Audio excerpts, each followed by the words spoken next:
to our webcast today, another webcast in our Transform Your Business webcast series. Today's webcast is Improve Occupant Comfort with Digital Workplaces of the Future. Now, let me go over a few housekeeping rules today. My name is Amanda Gordon. I'm the Senior Marketing Programs Manager here at Iconics. And on this webcast, you are in a listen-only mode.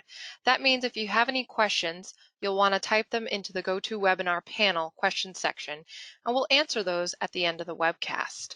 You can also email us at webcast@iconics.com with any questions. Now, let me introduce you to our presenters today. We have three people presenting for us today. First will be Gary Court, VP of Solution and Services here at Iconics in our Foxborough, Massachusetts headquarters office. We also have Clive Walton, the Managing Director of Iconics UK. And then we have Andy Dyke, the Intelligent Buildings Director, also in our UK office.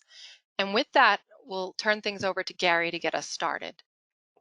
Thank you, Amanda.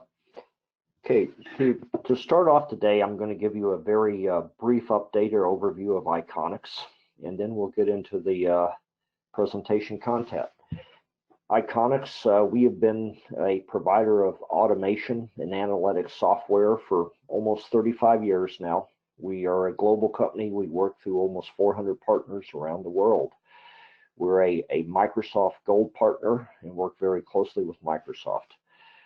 We focus on four major parts of the market: smart buildings and smart cities, discrete and factory automation, process automation, and public and defense infrastructure, airports, train systems, many different type of DoD applications also.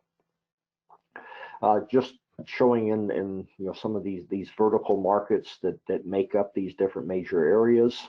And of course, for the most majority for this presentation, we're going to be talking about buildings. Now, in the smart building space, the Iconics focuses on the following value propositions. We bring software that allows you to optimize and lower your total energy costs by providing you command and control operations and analytics over HVAC, lighting, electrical, your domestic water consumption. And of course, in doing that, we help improve your sustainability. Our software is used to achieve the goals of optimal comfort for all of your tenants and your employees. And our software now is often used to optimize your spaces, to your space utilization and your space density. So ultimately, you have less space that you have to lease or purchase. We do this across many different spectrums, from airports, that is representation of an airport gate, to conference centers, to commercial office space, to retail space, tenant space, and we do this across the world.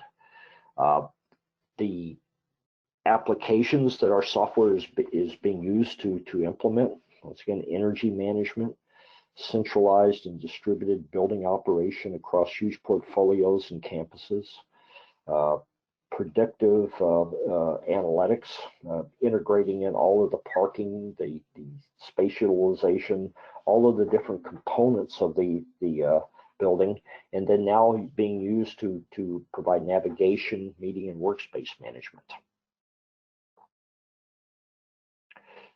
Just a brief sampling of some of our 50,000 installations today. As you can gather from this, our focus tends to be on the large. We are what is the company that is brought in. We are hard spec for all energy, all HVAC management, all occupancy in the U.S. Pentagon. We have huge office portfolios across Singapore, some of the largest corporate campuses. Microsoft is one of both our partner and our user. We are used in all Microsoft buildings across the world. Department of Defense, enormous retail. So if it's large scale, integrating many sites together, very large sites, this is the sandbox in which we play. Our software is used at scale to build the control centers that are used to manage large corporate portfolios. So we bring all of this data together for remote experts to be able to manage their buildings across the world. We, of course, provide workstations and local user interfaces for the chief engineers in the buildings.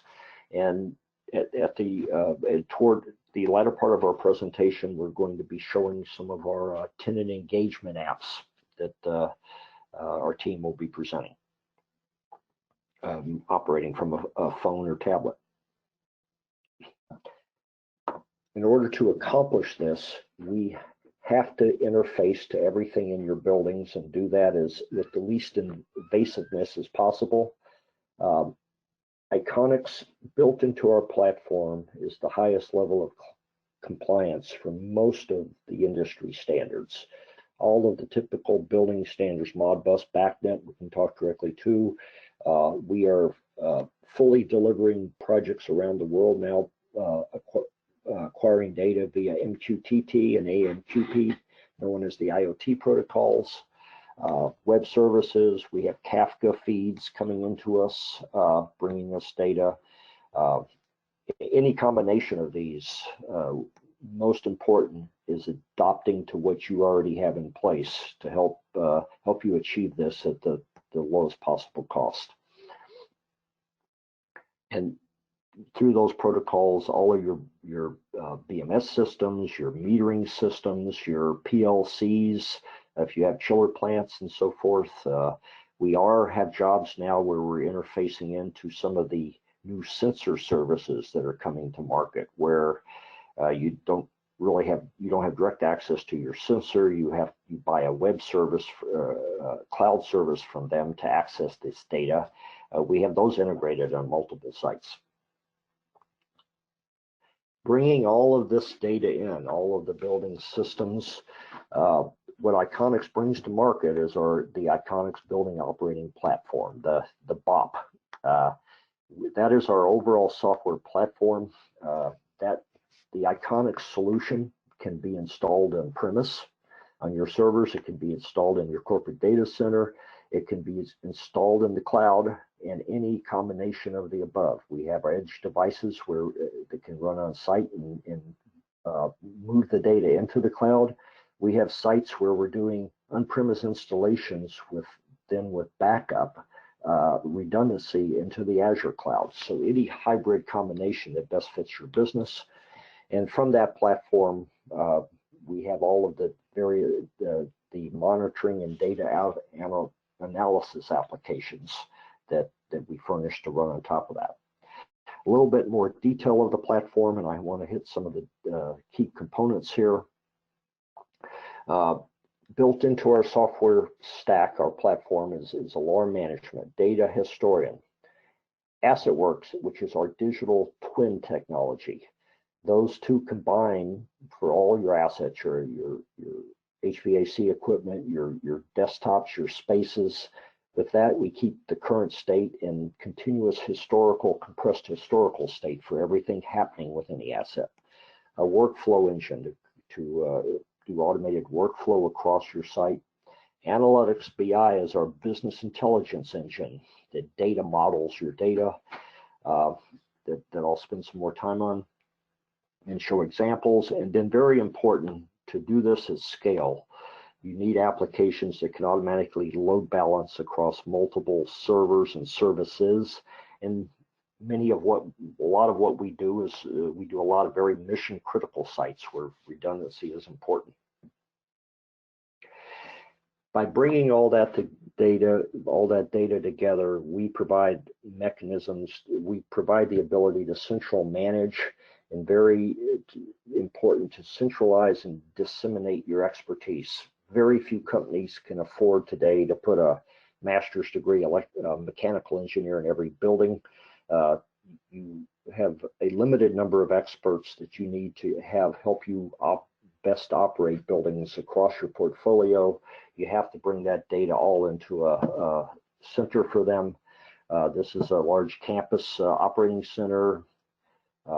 This is a large corporate real estate operations center where they manage their space, their electrical, their HVAC, and optimize and dispatch work orders across their portfolio using Iconic software. Touching on some of the specific applications, one of those applications that's within the stack is our fault detection and diagnostics. It provides predictive and expert applications to continuously commission your equipment, looking at both historical, current, and projected data. This is one of the functions used to greatly reduce overall, to optimize operation and reduce energy cost. I'm going to give you a very brief example. This is a capture of a customer system. These are live faults coming in. This was actually on yesterday. As I move through this very quickly, you can just see all the different types of faults and commissioning activity going on and real life instances coming in. At any point, I can select one of these, and this one I'm selecting a hunting economizer damper. I can jump in, analyze that, very quickly move through. As you can see, the damper definitely is not tuned properly. The control is not tuned. It's sitting there hunting back and forth and affecting the supplier temperature. I can quickly look over to the left, see the logic, see the equations, the probable causes and probable solutions. I can vector at any point of there to effectively the digital twin of that piece of equipment, seeing the current state. I can look at the long-term history going back for years for that equipment. Basically providing all current and historical information related to that particular asset. Here I'm just jumping back and looking at a month, so I've looked at all my historical data, my events, going back and looking at everything that's a problem with that piece of equipment, and then doing analysis of all the different issues of what's the typical causes and kind of the pie chart of what types of things have been happening with that equipment. On some jobs, we also have all the work order data coming in, so you can see all the type of maintenance that has occurred over the last X amount of time, and that digital twin of that piece of equipment or that asset. Jumping in and showing an example of our Analytics BI, our building intelligence engine, which is a data modeling tool that can model any relationships between current and historical data. This is a very quick example. I am monitoring, in this case, this is for Carmex, I'm monitoring about 1,200 air handler units across the country. As I look through, I have various data. These are all the rooftop units. As I move through here, in this case, I'm looking at all the rooftop units. I'm doing an analysis of all the zones they affect and how many of those zones are uncomfortable over the last day. I can have it set a day. I can do week, month, or any time frame. So as you can see in this particular air handler, all 24 hours, the last 24 hours were uncomfortable on that particular unit, and going down, looking for this equipment also has rules running against it, but we're also providing insights so their managers can look for other abnormalities. So I'm looking for uncomfortable areas. I'm going to narrow down and just look at all rooftops installed on buildings in Florida. All of these should generally be at the same outdoor air temperature. But in this case, I just sorted average cooling load as the actual percentage time that compressors are running on those units. So, it brings up the question, why do I have certain rooftops where the compressor is running 90% of the time? So providing insights so smart building engineers can look and very quickly identify problems, abnormalities. In this case, I'm looking at fan cycles. Obviously, when I have 60, 70, 60, 40 cycles occurring, I'm tearing that equipment apart.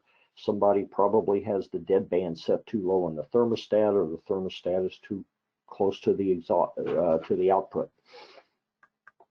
But all of this data is being modeled in memory at a very high speed so that I can sort through it and have it create insight for me. One last example of creating insight across a campus, in this case at New York University. We're doing comfort analysis. We are looking across all zones, across all buildings. The green is showing the percentage of all my space in these buildings that is within plus or minus 1 degree of set point, or what is comfortable. Blue is those that are colder.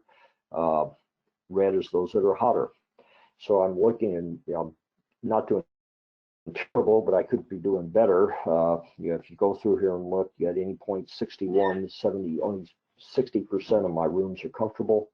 At any point, I can vector down and find all those particular terminals or those zones. I can quickly go through looking. This is showing the deviation from set point, what are the worst offenders, and the worst offenders are the most uncomfortable spaces. And from here, I can vector quickly down to the actual twin of that piece of equipment, all the data. I can go to the reference systems. I can go to it automatically points me to the floor plan and the heat map of where that piece of equipment is and what room. And the bluer the color here, the colder it is. This customer green is always, it's comfortable. Anything that's bluer or redder is the hot, the more away it is from comfortable. So just showing, immediately jump into a heat map to analyze that situation. Yeah, so those are some examples of fault detection and diagnostics, analytics BI. So just summarizing, we provide software that provides centralized command and control and the ability for any of your people to access, be it from the control room, be it from their iPad, from their phone. We create KPIs, metrics for your business to operate, and for you to set your own, and your outsourced facility management firms set goals for them to achieve. Alarm management, connected field services to distribute those alarms and events out to your people. Analytics, FTD, energy performance. Now, what we're going to switch the remainder of our presentation, we're going to move in, and we're going to talk about smart workspaces, room reservation, basically engagement of tenants and the tenants that the workspaces they occupy. So with that, we're going to switch over to digital workspaces, and we're going to introduce Clive Walton, who will take it from here.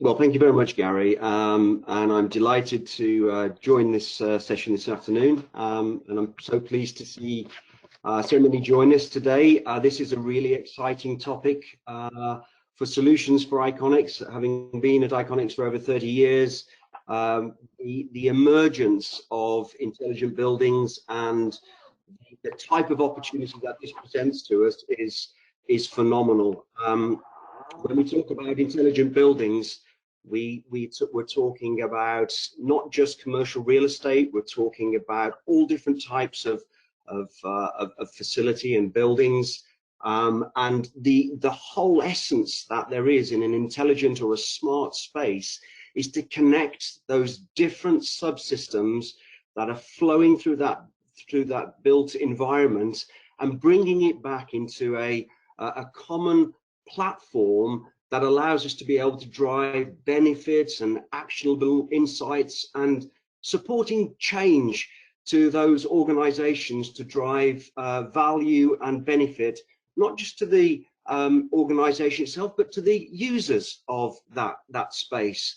And so what we want to try and do this afternoon is focus a little bit of our attention upon how we do that and the benefits and the use cases that are driven from this approach. Now, Gary has talked about the building operation platform. This is really what that is all about. Historically, we have connected to those subsystems within those facilities through a point-to-point method, which was fine. I think when Gary showed you the overview of the use cases, we did Terminal 5 at London's Heathrow Airport probably 15 years ago, we did it through a point-to-point linkage, which is fine, but unfortunately it comes with lots of challenges when any of those subsystems have a change made to them. It's a very hardwired link between the two or the multiple different subsystems, and that creates a lot of overhead for maintaining and managing the system. And also it doesn't allow you the flexibility to really ingest the metadata that comes from a lot of those subsystems. So what we've done in Iconics around the world, and the UK have come up with a concept which we're referring to as intelligent building software stack, which is a normalized data digital twin that is pre-built with a data model that allows all of those subsystems within the built environment to be able to be fed into a very normalized and very structured hierarchy.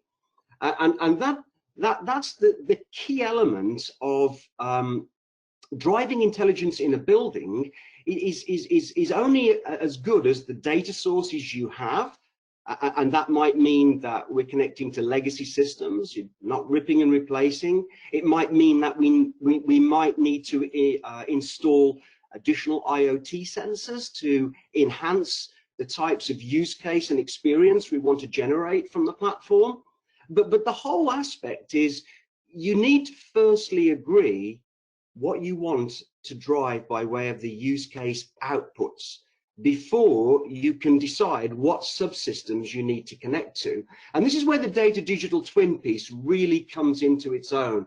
We are creating a representation digitally of all of the assets within the built environment, and being able to overlay on top of that the necessary metadata that will be required to drive the use case outputs. So for example, you may have a meeting room, but if the meeting room isn't connected to its room booking system, and the room booking system isn't connected to the ability to be able to monitor whether someone's in that room, then you are limited to how much intelligence you can drive through to the users. And so the whole data digital twin is about creating a very robust and quantifiable set of hierarchies that allow us to be able to represent those spaces and those assets within the building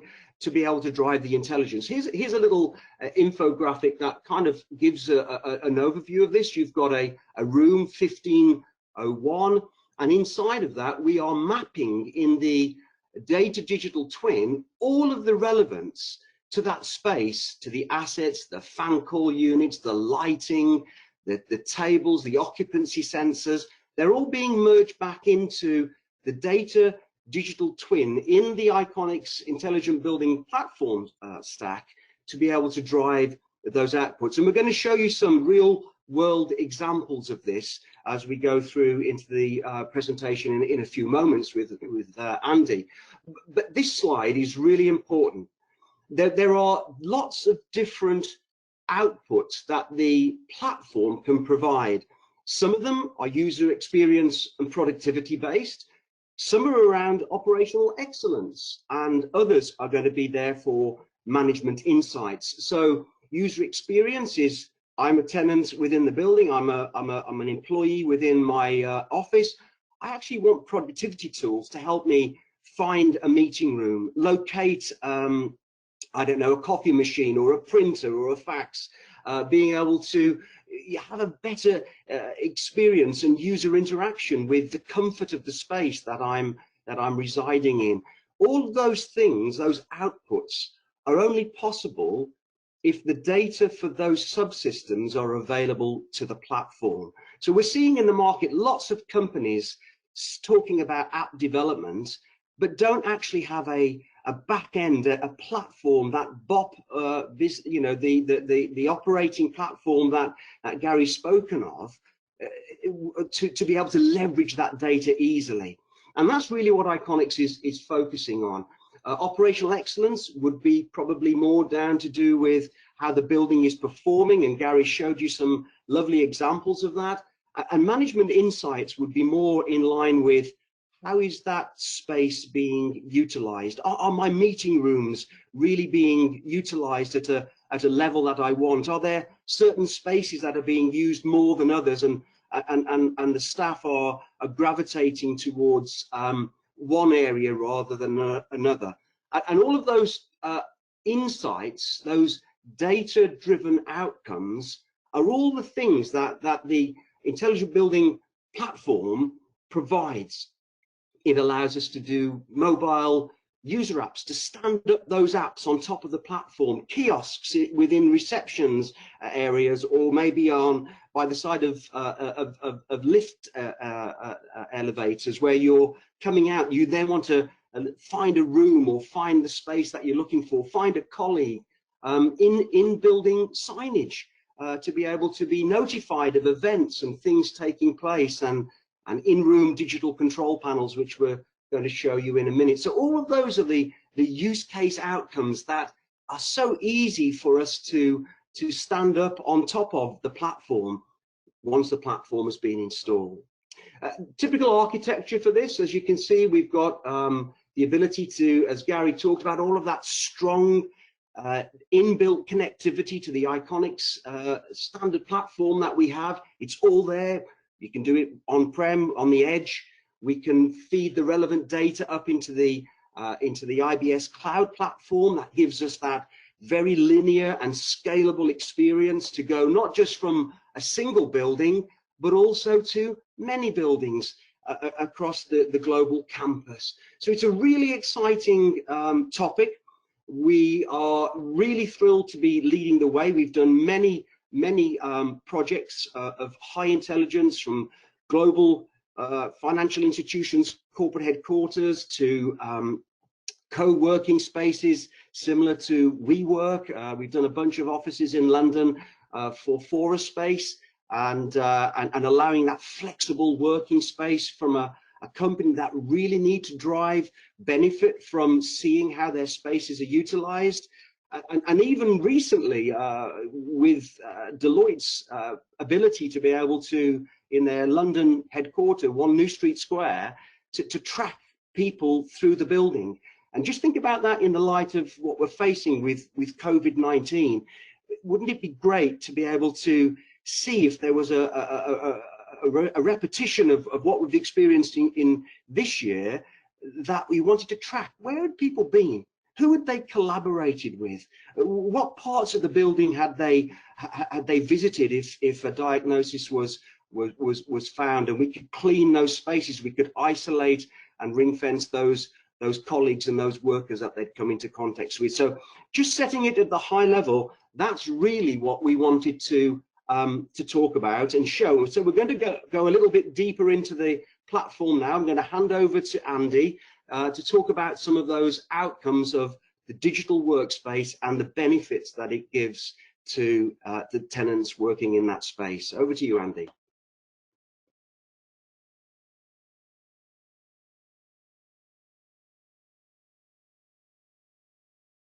Thank you, Clive. Sorry, everyone, for a second there, stumbling around trying to get the presentation going. Just double checking, Clive, the transition worked well there. Perfect. Thank you. So, yeah, great. Thanks, Clive. Super excited to expand on this sort of showcase for the attendees. And I suppose to bring it back to the focus and topic of outcome focus against commercial real estate as a background. And to summarize some of what Clive's been discussing there, moving from digital foundations, which the Iconic stack is so brilliantly placed for, this transitioning of loose, unstructured data into very structured and scalable asset infrastructure, not only for equipment, but for spaces as well. And building on that digital foundation to align against these outcomes for user experience, the productivity of business, how to drive those operational teams to an optimal performance and gain the right level of insights. We've got a load of standard tool sets that stand up on top of that stack in a really scalable fashion. So back to Clive's point, not apps that are hand cranked to one-off point-to-point type integration data, but really scalable to recognize and self-recognize changes that may have occurred in the back-end system to update room names, room structures, what data sources are available, and render that through to the right user interfaces that are designed with intent and purpose to the users in which these apps or user interfaces are in place for. So to move and transition into that, what does it look like for that sort of app environment for the workspace? So from a user experience perspective, we focus in three areas. So we facilitate the mobility of staff to move around the building. We call our app roamer, and the application will allow organizations to control what users and their members of staff can access or not, or which buildings or which level of data, but will stand up lots of different use cases, which I'll talk to in a minute, to aid their day in a life in their building stock. Similarly, when arriving into spaces, we have apps that stand up on fixed location tablets. We call these apps Unity, on the play on words that they unify the applications of maybe lighting control and so on in a common space. Again, I'll talk to this in a minute. And finally, Inspire, to inspire choice and workplace selection from either interactive or non-interactive kiosks. So some of the use cases that are aligned to these applications are wayfinding, finding their way around a building, to find a meeting room, to actually understanding where they are in a building, to where that is, or it might be in between buildings or on campus.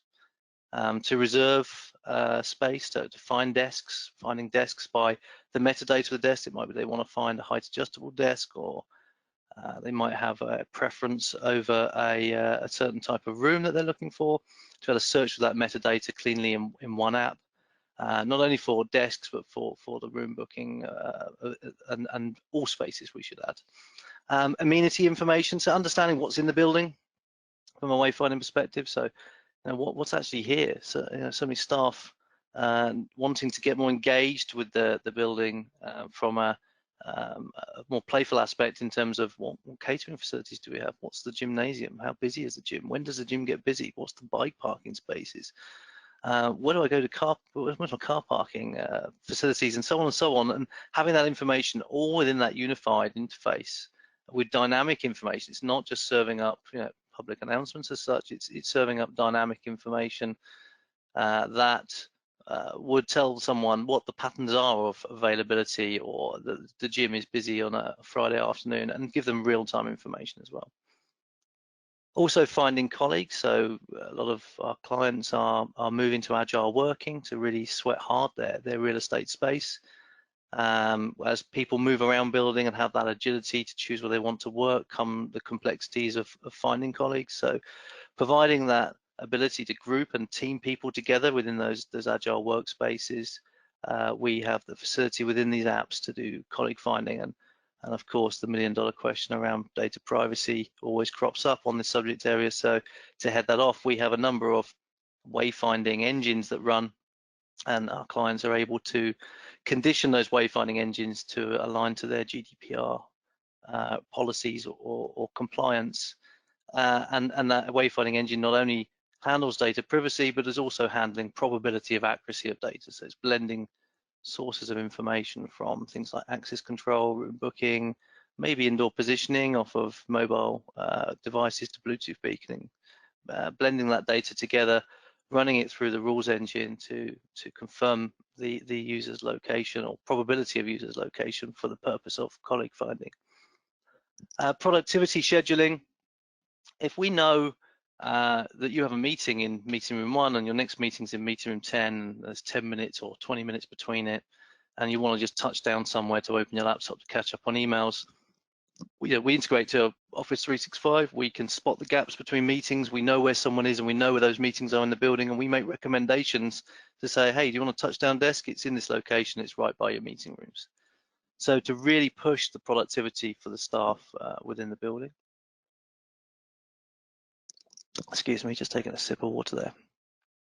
and providing information back. So rather than running draconian policies of thermal comfort in a space, actually giving people choice and creating thermal zones within a building and promoting that information, making transparent the data that underpins the way the building is performing, or selected zoning within the building, and giving people choice. Funnily enough, by doing so, reducing hot and cold complaints that might occur in the building. And then providing contextual control. So if I've got Bluetooth beaconing in my meeting rooms, for example, the meeting host can adjust the lights, can undertake temperature control adjustments, or call catering requests from their mobile app. Similarly, the fixed tablet on the wall. Incorporating workplace guides, so advising someone of the ergonomics of how to use a desk, or maybe the instructions of how to use AV equipment. And then report an issue within that space. So there's a spill or there's an AV fault, to give people the ability to report it directly from that same unified interface and app, and ensure that the data that's presented back to the operational teams is structured, it's specific, it's accurate, it's telling them where the location is so they can respond in a really lean manner. And then, of course, also providing general messaging. We've got a wine event going on a Thursday afternoon. Let's message our team. So our use cases around that sort of user experience app environment is to make everyone have that sort of sensation of being in a really well-oiled digital environment that's akin to what we have outside of the workplace in our home lives. Excuse me, Andrew, are your slides supposed to be changing? We've all been on one slide called use cases. Yeah, Okay. I'll move them on. Thank you, okay, Gary. They just changed. Okay, I thought maybe we could have. No. So to drill into these in a little bit more detail, so the workplace apps are giving that flexibility of providing catering adjustments and adjusting the preferences that we might have, so it enables the back-end engines to now start making those recommendations and allowing the users to integrate into the building and the services to undertake their day in a life within that building space from a mobile application. Similarly, from the wayfinding kiosks, having that ability to either interact or non-interact with the kiosk. It might be that we want no dwell time in lift lobbies, as Clive mentioned. You don't want everyone having to go to a screen in that area, but you might want that on a workplace forum. We'll talk to that scenario in a minute. And then from an operational perspective, and coming back to a lot of the subject areas that Gary's talked of, having this data in a really structured format against the spatial model is not only rendering benefit and outcome based on the workplace productivity and user experience, but also allowing us to monitor the endpoints of that digital system in the building through device management, to apply our workplace services teams that lens to see the relevant KPIs and interactions that are going on in the building, and to then analyze the productivity of the space. So Clive touched on this earlier. If we have a number of different meeting rooms, some are 4-person, some are 8-person, some have AV equipment, some don't. Maybe some are slightly warmer, and that's why they haven't been used. To blend that data together and give the analytics tools to the workplace analytics teams to understand their spaces, to understand whether they need more smaller meeting rooms, whether they want larger meeting rooms. We give that visualization very specifically cleansed to give them the insight they need to understand the utilization of their workspace. So moving on, we have a number of screens that I'm going to dance by because we're going to touch them really in our success story.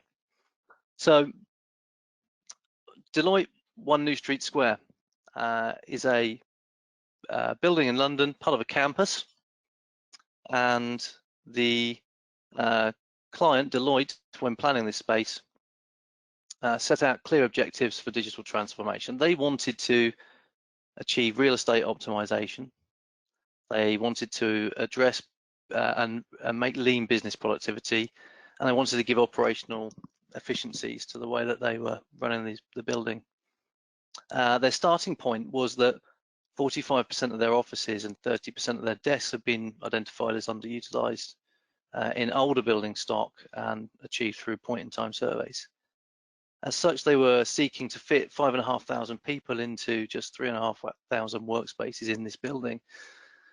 And they were seeking to prevent staff rotation, attracting and retaining talent, as well as meeting the expectations of younger workforce and the changing staff demographics. They were setting to provide more flexible working environment, so with a choice of formal and informal work and meeting spaces, and to help staff engage with this sort of building flex, they needed to engage in digital wayfinding and collect granular data around the success of the way that spaces were being carved out in the building. At Iconics, we were extremely proud to be part of the project, and our data digital twin is at the core of this digitally transformed space. The building was the UK's first to award both BREEAM Excellent and WELL Gold, and won also the BCO National Fit Out 2019 award last year. So begs the question, what have we done inside this space? So the next slides will step through some of those actual deliverables, let's say, that were inside the building. So to start off with, Gary's talked heavily on this point. How do we create a better user experience inside the building? Well, it starts off with by operating the building better. And the more data we have, the more we can understand how the HVAC performance is serving that building. So they deployed a granular IoT sensing network, of which we integrate all the data into our spatial models. It came from an array of different sensor types because we're agnostic to the hardware, which is a benefit, and allowed us to provide heat mapping at a fine grain resolution throughout the building, so they could start running FDD and generating predictive and diagnostic service models against the data sets. On arrival, the staff were provided Inspire kiosks, providing non-interactive at-a-glance data to help them inform of choice of workplace. So users were able to at a glance see workspace availability from multi-purpose rooms to core and flex in the workplace floors, and to understand the environmental conditions that were in that building. Although this graphic doesn't show it, thermal zoning was deployed, so they had certain floors that were cooler, that were complete agile working, other floors that were warmer, allowing people choice as they arrived to at a glance, without a mobile phone, select an agile workspace floor that's at the thermal comfort that they would rather be at. On arrival to the workplace floor, they're then able to interact with the Inspire kiosks, and they're able to search for specific rooms. They might have be attending a meeting that's scheduled for a particular space. They can find that with ease. If they want to find a particular height adjustable desk, they could filter through, and the dots are dropping off the screen and calling out the information that they're looking for. Equally, this type of capability is digitized in the back end and can be rendered in different UIs. Okay, once they're actually into the meeting rooms, we had our Unity apps running on hardware on these fixed tablets, and that was giving the users unified controls of room booking, temperature, and lighting, and in very specific rooms also added the ability to do catering features, catering commands, so call for a coffee refresh, or call for the fact that the room is in need of a clean, for example, from a coffee spill. Save interrupt the meeting, is all in one common consistent user interface.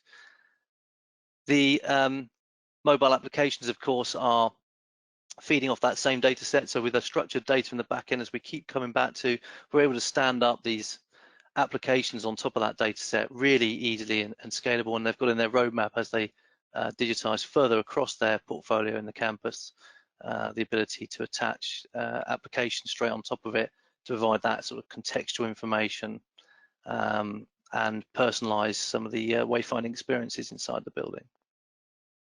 From an operational excellence perspective, they were then able to consider the fact that they wanted to collect and normalize data from multiple buildings to start achieving the operational optimization consistently across building stock. And again, back to Gary's point of being able to consume data from multiple sources, these building stocks were of different ages, different BMS systems, different lighting control systems, different energy monitoring systems, and we were able to pull that data and integrate it into a normalized platform, normalized data platform. And on top of that, add in other aspects around. So we've got the operational tech, we add in information technologies, we've got all the room booking data coming in. We're able to add in the IoT data, so adding additional sensing technology such as machine vision sensors and so on. And we're integrating 250,000 data metrics, and we're consuming that and storing that historically for analytical purposes every 60 seconds. The integration was over 25 different systems and IoT sources. And we were able to then, obviously, having cleansed that data into the normalized data environment, not only drive all the user experience outcomes that are standing up from the data as relevant to the users, but also now consider the operational users of the building from the same data sets and the same data stock. So moving forward with that data running in the back-end engines, such as FDD that Gary's called out on, or automation engines that are looking for when a meeting room becomes vacant early against a room booking to notify the room cleardowns team to go and address that room earlier, or to call the AV team because there's an issue being notified in the meeting room and it's just become made available, and they get in there now and return that room back to service before the business even notices the impact it's having or the disruption it's having against its meetings. Those engines are running constantly in the back end to drive through the workflows, to feed in and integrate to third-party CAFM systems or the AV bridge, to streamline all of those workflows within the building. And we're also able to render all that data from a checkpoint perspective back into the HTML5 dashboards, just to step you through a few of those. So from a user-centric perspective, focusing on what Deloitte wanted. They wanted to have particular people, such as energy managers, to have that visualization on top of the data sets in a consistent format. They had their HVAC support team, I think very similar to a graphic that Gary demonstrated to us earlier, cutting through the data and pulling out what was important to them, to be able to actually undertake monitoring of all the building, the 250,000 endpoints that we're collecting in the building in a consistent alarm visualization platform, to be able to serve up dashboards that were fit for purpose for the sustainability manager, allowing them to drill in and out of particular areas and key issues, to look at the different metrics of all the different sensors that are coming in, and these are from multiple different makes and sources of data, all cleansed into the platform. To then apply policy breaches, so standard policies they wanted to upkeep.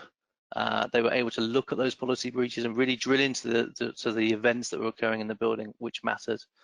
And then to visualize that data in different ways, so everything's overlaid. Everything has an XY referencing position against floor plates. We're able to overlay it to floor plans, then heat map against that data.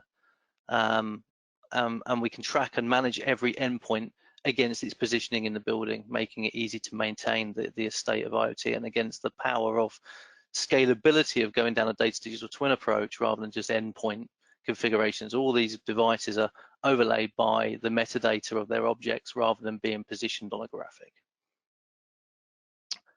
Data can be cut in different ways, so we're able to look at the same visualization, start blending data, hence the power really starts ramping up now. To be able to look at occupancy data and overlay that with maybe air quality data to see if there's a correlation between the occupancy patterns versus a room that's hot. So it might just be that they do need these two-person phone booths. It's just the fact that they're a bit too warm, and that's the issue. So we're able to actually blend some of this data sets together. And then we're able to call out, what really matters to the workplace utilization team. So, how much space is booked, how much isn't booked, where are people in the building, what desks are in use, what ones aren't, and take that sort of raw binary data now and actually pull that into heat mapping data, transforming it into, this example is actually showing toilet utilization, which is no different. It's just been viewed that way for the screenshot, but no different whether that's desks, height adjustable desks, or so on. We're seeing the patterns of how the building's used, and we're able to then call out what really matters around work utilization in the buildings, and identify the outliers and drive change through the building. They were able to change in their building one entire floor out of 14 after only 12 months of occupying the building, and they did that record break speed compared to what they would have done in any other environment, because they were it was a decision empowered by rich data. So thank you very much. I hope that was informative, and I'd like to pass you back over to Amanda. Thank you very much for that informative presentation. Let me switch to my screen here and show you my conclusion slides. Okay, and now I'd like to talk to you about the Iconics Worldwide Customer Summit Transform 360. We recently rescheduled this in-person event to May 4th through 7th, 2021 at Foxwoods Resort and Casino in Connecticut. If you already signed up for the event and you'd signed up for the previous dates, we've just moved your registration already to the new dates, so no action needed on your part. If you haven't already signed up, I encourage you to do so. This event is going to be bigger and better in 2021. We have a number of exciting guest speakers lined up as well as compelling demos to show you. If you register by April 19th, you can do so at iconics.com/transform360. We have a number of promotions that we put up on our social media pages from time to time, including complimentary registration promo codes.